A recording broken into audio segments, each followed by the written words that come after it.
합니다. 자, 그럼 이제 이석증에 대해서 조금 더 자세히 말씀을 드릴 거예요. 이제 검사하는 방법들은 다 아셨으니까. 이석증이라고 하면 비나인, 비교적 예후가 양호한 페록시즘에 갑자기 발생한 환자들도 갑자기 생겼다고 해요. 뭐 아침에 누웠다가 자고 눈 떴더니 막 어지럽다고 하기도 하고, 고개를 돌렸더니 어지럽다고 하고, 갑작스럽게 머리 내지는 자세의 변환에 의해서 진성 어지러움, 버티고는 진짜 어지럽거든요. 회전성을 동반한. 디즈니스는 그냥 어찌란 정도, 회전이 포함되지 않은 주관적인 두루뭉실한 표현인데, 저희는 회전성이 포함될 경우는 버티고라고 부르는데, 이런 현운이 유발된 질환인데 말초성 어지러움증의 가장 흔한 원인입니다. 그 전 인구의 10%가 경험하기도 한다는 논문도 있고, 2에서 6주 내에 자연 관해가 되기도 합니다. 내 림프 내에서 이석이 자연으로 이제 녹거든요. 근데 재발률이 상당히 높습니다. 50% 환자에서 첫 번째 이벤트 이후에 1년 내에 재발을 하거든요. 그리고 여성이나 고지혈, 고혈압, 당뇨, 골다공증이 있는 경우는 재발률이 높아지게 됩니다. 그래서 이석증이 의심되는 경우는 아까 롤 테스트와 딕스올파이크를 모두 확인을 해주시고, 어디에 병변이 생겼는지를 확인을 하시고 이제 이석을 다시 넣어주시면 됩니다. 이석증은 난형낭에 있던 이석이 떨어져서 세방고리관으로 들어가게 되는 구나라고 아시면 되고요. 보시면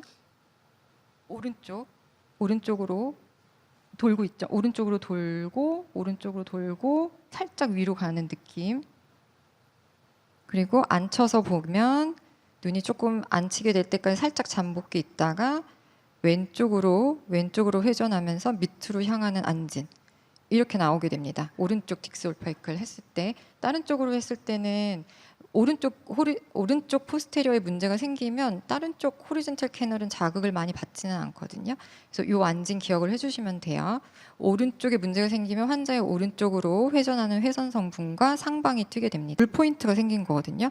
거기에서 이제 갑자기 왼쪽으로 향하는 안진이 생겼는데, 이쪽 안진이 더 큰 거거든요. 오른쪽으로 향하는 안진이. 이렇게 오른쪽으로 돌렸을 때 오른쪽을 향하는 안진, 왼쪽을 돌렸을 때 왼쪽으로 향하는 안진이 캐넬로리시아시스고, 그럼 방향을 어떻게 구분을 하느냐? 안진이 큰 쪽이 방향. 자, 두 번째 유형인 큐플로리시아시스, 아포지오트로픽, 하늘로 향한다, 땅의 반대로 향한다, 원지성.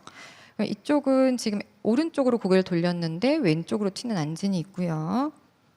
고개를 왼쪽으로 돌렸는데 오른쪽으로 튀는 안진이 있거든요. 이런 경우 큐플로리시아시스라고 합니다. 그리고 세 번째 안테리어, 이거 5% 정도 된다고 하는데요.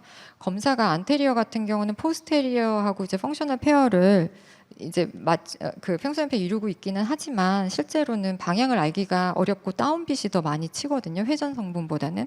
그래서 이럴 때는 어렵지 않게, 그러면 눈이 이렇게 다운빗 아래로 향하는 안진이 생기게 됩니다. 안테리어 같은 경우는 방향을 굳이 판별하실 필요가 없거든요. 이건 방향이 잘 나오지 않고, 당연히 후방고리관이라서 토전의 성분이 있긴 하지만 약하고, 스트레이트로 그냥 다운빗, 이게 더 많이 보이기 때문에 치료법도 굉장히 쉽거든요. 강의 마치겠습니다. 감사합니다.